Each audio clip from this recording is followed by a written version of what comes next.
I'll hold it. Unless you want me to pass it to you? Better. Yeah, fine. Okay. Hello and welcome to COP29. We're here in Baku, and fortunately I've been able to pin down Mr. Ali Sarim, one of the busiest men at this year's COP.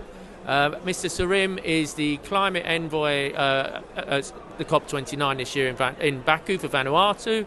He's one of the leading advocates and speakers on a number of topics here in Baku this year, and has been working very closely with ODI Global on its strategy around climate. So very lucky to have finally got to you here, Mr. Sarim. I'm really keen, this COP is about finance, so I'd be really keen to understand your thoughts on how things are progressing, particularly for the smaller island states and those that are most vulnerable, on the funding that they need to help them get out of the climate crisis that they're in. How are we getting on with that?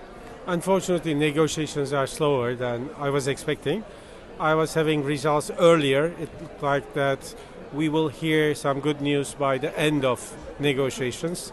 But still, I have the feeling that stronger nations, bigger emitters, they are still not understanding the urgency and the scale of the financing we need today.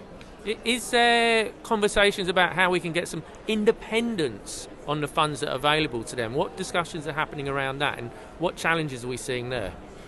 The biggest issue now is that especially some landlocked countries, they're not very much happy to see that there might be a priority to small island states. They are saying that if we are suffering together, the solutions should be distributed at the same time together as well, whereas I believe that we should give some sort of priority to SIDS, to small island developing states. So basically, this is the biggest issue of today's discussions. And is there a way to separate that? Is there any light on that tunnel from your perspective? We'll see in coming days. I see some hope.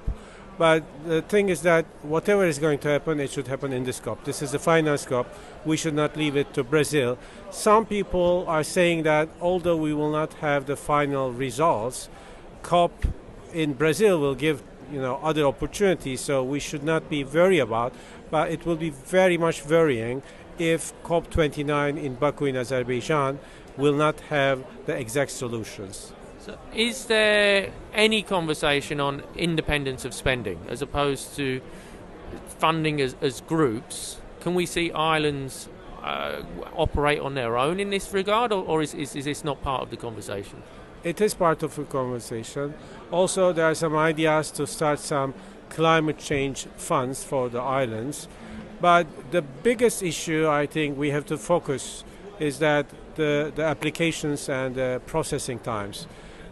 Availability is the most important thing. Of course, we need the funds, but even with the small numbers of available funds, application times are so time-taking.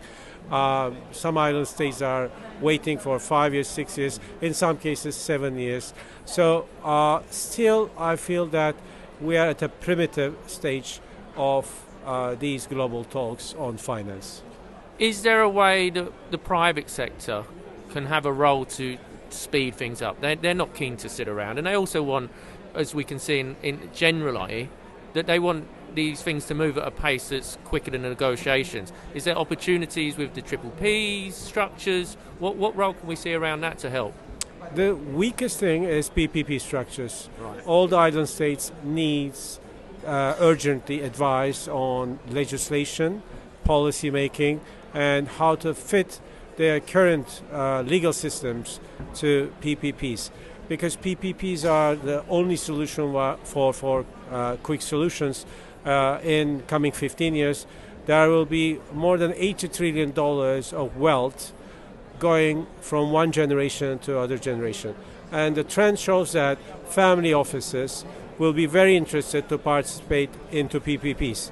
So we have to focus to design a new PPP structure so that family office, rather than development banks and big institutions, time-taking, high bureaucracy, high red tape institutions should step aside and family offices jump into the game.